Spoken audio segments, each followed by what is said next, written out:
Speaker sir sir ఇప్పుడు నేను speaker sir అట్లా ఉండదు సార్. మీరు కూర్చోండి సార్. సభా నాయకుడికే ఉంటుంది, మీకు ఉండదు. కూర్చోండి. అట్లా ఎలియా మినిస్టర్ గారు మీరు చెప్పాలి. ఎలియా మినిస్టర్ గారు, this is not the way of running the house. ఎలియా మినిస్టర్ గారు, శాసనసభ వ్యవహారాల మంత్రి గారు, ఈ పద్ధతి కాదు. మీరు చెప్పండి సభ ఎట్లా నడపాలి. మీరు అనుభవం. This is not the way. Speaker sir ఒక్క నిమిషం. ఎలియా మినిస్టర్ గారు మీరు చెప్పాలి సార్, ఇది కరెక్ట్ కాదు సార్. ఇది మీ మెంబర్స్ మీరు కంట్రోల్ చేసుకోవాలి. How it is correct, how it is correct. అవకాశం ఇస్తాను సార్.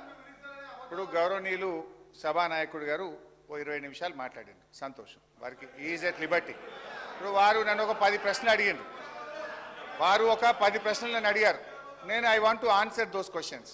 కానీ సపరేట్గా నాకు టైం ఇస్తా అంటే నేను వారికి ఆన్సర్ ఇస్తాను. ఎందుకంటే నేను బడ్జెట్ మీద మాట్లాడాలన్నా ముఖ్యమంత్రి గారు నాకు ప్రశ్నలు వేసినాడు. నేను ముఖ్యమంత్రి గారు నాకు వేసిన ప్రశ్నలకు సమాధానం చెప్పమంటారా, బడ్జెట్ మీద మాట్లాడమంటారా? సో ఐ రిక్వెస్ట్ రెండూ చేస్తా.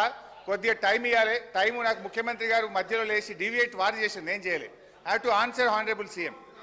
అధ్యక్ష, ఇప్పుడు హరీష్ రావు గారు మీకు తెలియంది అరే నేను ఎట్లా సార్ ఇప్పుడు ముఖ్యమంత్రి గారు ఒప్పైతాడు, నేను తప్పైతా చెప్పకపోతే ఆయన నోటికి వచ్చినట్టు ఆయన మాట్లాడొచ్చా సార్?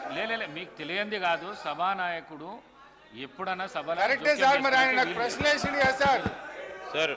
సార్ సభానాయకులు కోరింది ఈరోజు ప్రతిపక్ష నాయకులు వచ్చి సమాధానం చెప్పాలని కోరారు అధ్యక్ష. స్పష్టతతో అడిగారు వారు. ప్రతిపక్ష నాయకులను వచ్చి వారు అడిగిన ప్రతి ప్రశ్నకు సమాధానం చెప్పమనండి సార్. తప్పకుండా ఈరోజు వారు అడిగిన అన్ని ప్రశ్నలకు సంబంధించి సమాధానం, దాని తదుపరి మేము ఒప్పో తప్ప ఉంటే మేము కూడా సవరించుకుంటాం అధ్యక్ష. We are very open to it. So నేను గౌరవ సభ్యులను కోరుతా ఉన్నాను, హరీశ్రావు గారు, ప్లీజ్ రిస్ట్రిక్ట్ బడ్జెట్కు సంబంధించిన అంశాల విషయంలోనే. ఇప్పటికే గంటం బావైంది అధ్యక్ష. ఇప్పుడు కేవలం 5 నిమిషాలే గౌరవ ముఖ్యమంత్రి గారు ఇంటర్వ్యూన్ అయ్యారు. 1 hour 10 minutes. ఇప్పుడు దయచేసి గౌరవ సభ్యులను మీ ద్వారా కోరుతా ఉన్నాను, కంక్లూడ్ చేస్తే చాలామంది సభ్యులు కూడా మాట్లాడేది ఉంది. దయచేసి కంక్లూడ్ చేయమని కోరుతా ఉన్నాను అధ్యక్ష. హరీష్ రావు గారు. సార్ అధ్యక్ష, ఫస్ట్ ఆఫ్ ఆల్ ఓఆర్ఆర్ పైన ముఖ్యమంత్రి గారు తెగ నమ్మింది అన్నారు, which is not correct. It is only TOT. అది మళ్ళీ మనకే వస్తుంది, అది ప్రభుత్వ ఆస్తిగానే ఉంటుంది తప్ప అది రికార్డు వాళ్ళు రెక్టిఫై చేసుకోవాలి. నంబర్ 1.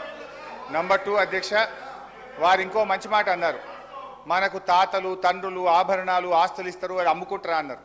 మరి మీ ఉప ముఖ్యమంత్రి గారి బడ్జెట్లో 24,000 కోట్లు భూములు అమ్మి ఈ బడ్జెట్కు నిధులు సమకూరుస్తా అన్నారు. దాన్ని ఏమంటారో ముందు సమాధానం చెప్పండి. నంబర్ 2. నంబర్ 3, మహబూబ్ నగర్ ఎంపీగా కేసీఆర్ గారు ఏం చేసిండ్రు అన్నారు. మీరున్న గత తెలుగుదేశం పార్టీ, మీరిప్పుడున్న కాంగ్రెస్ పార్టీ, మీరిద్దరే పాలమూరు వెనుకబాటుతనానికి కారణం. 1985లో శంకుస్థాపన చేసిన కల్వకుర్తి, నెట్టంపాడు, భీమా, కోయిల్ సాగర్ 1985 నుంచి 2014 వరకు 29 సంవత్సరాల్లో మీరిచ్చిన ఆయకట్టు కేవలం 26,000 ఎకరాలు. మేం ప్రభుత్వంలోకి రాగానే 4,000 కోట్లు ఖర్చు పెట్టి 6,36,000 ఎకరాలకు నీళ్లు ఇచ్చింది నిజమా కాదా అని నేను అడుగుతా ఉన్నా. మీరు మీ సోకాల్ తెలుగుదేశం కాంగ్రెస్లు మహబూబ్ నగర్ జిల్లాకు ఒక్క మెడికల్ కాలేజ్ ఇవ్వలేదు. మేము 5 ప్రభుత్వ మెడికల్ కాలేజీలు మహబూబ్ నగర్ జిల్లాలో పెట్టాం. అధ్యక్ష, ఇట్లా మహబూబ్ నగర్కి ఏం చేశామో చర్చ పెడదామంటే రోజు పెట్టండి, నేను డీటెయిల్గా చెప్పడానికి రెడీగా ఉన్నా. అధ్యక్ష, అదేవిధంగా కాళేశ్వరం విషయంలో కూడా నేనేదో 80,000 అన్నారు.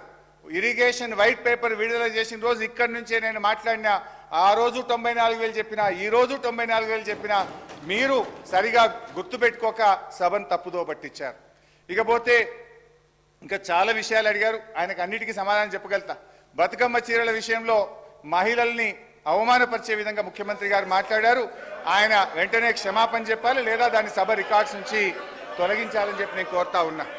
అధ్యక్ష, నేను ముఖ్యమంత్రి గారు చాలాసేపు చెప్పింది, కానీ నేను పోతే నా సబ్జెక్టు డీవియేట్ అవుతుందని నేను అందులోకి డీటెయిల్గా పోతలేను. బట్ ఇప్పుడు నా డిస్కషన్ పెట్టండి, I'm ready to answer any question please.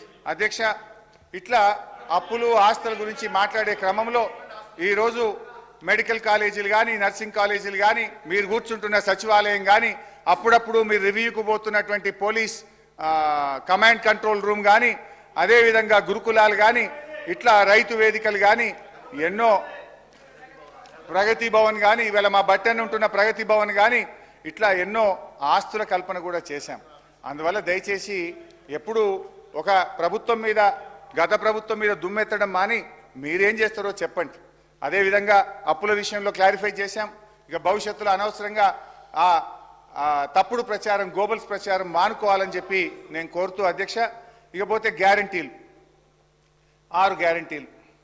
ఈ 6 గ్యారంటీల విషయానికి వస్తే అధ్యక్ష, ప్రముఖ తత్వవేత్త మార్టిన్ లూథర్ కింగ్ ఒక మాట అన్నారు అధ్యక్ష, each betrayal begins with a trust. ప్రతి ద్రోహం కూడా నమ్మకంతోనే పుడుతుందని అన్నారు. ఈ కొటేషన్ ఈ ప్రభుత్వానికి సరిగ్గా సరిపోతుంది అధ్యక్ష. ఈ ప్రభుత్వం తమ మొదటి వాగ్దానానికి మొదటి అసెంబ్లీ సమావేశంలోనే తిలోదొక్కిచ్చారు అధ్యక్ష. నమ్మక ద్రోహాల పరంపరకు నాంది పలికింది. I'm sorry to say but unfortunately this shows the original attitude of this Congress government. అభయహస్తం పేరిట మేనిఫెస్టో రూపొందించారు. అందులో 6 గ్యారంటీలను ప్రముఖంగా ప్రస్తావించారు. మేనిఫెస్టోలో ఉన్న వాగ్దానాల మీద విశ్వాసం కల్పించడం కోసం మరో వాగ్దానం చేశారు. 100 రోజుల్లో 6 గ్యారంటీలు అమలు చేస్తామని హామీకి మొదటి అసెంబ్లీ సమావేశాల్లోనే చట్టబద్ధత కల్పిస్తామని వీరి జాతీయ నాయకులు పండిట్ జవహర్లాల్ నెహ్రూ గారి మునిమనుమడు, ఇందిరాగాంధీ గారి మనుమడు, రాజీవ్ సోనియా గాంధీల సుపుత్రుడు, ఏఐసిసి మాజీ అధ్యక్షుడు, ప్రస్తుత పార్లమెంట్ ప్రతిపక్ష నాయకులు రాహుల్ గాంధీ గారి చేత భూమి ఆకాశాలు దద్దరిల్లే విధంగా ఎలక్షన్లలో ప్రచారం చేశారు. వారలా ప్రకటించగానే పిసిసి అధ్యక్షుడు అదేవిధంగా సిఎల్పి లీడర్ గారు ఈ రకంగా మాది గ్యారంటీ కార్డు అని ఇద్దరు చెరొక దిక్కు సంతకాలు పెట్టి ఇంటింటికి పంచిండ్రు. ఏం రాశారు అధ్యక్ష దీని మీద? హరీష్ రావు గారు 100 రోజుల్లో నెరవేరుతుంది ప్రతి గ్యారంటీ. హరీష్ రావు గారు అధ్యక్ష బాధ కలిగే మినిస్టర్ గారు సార్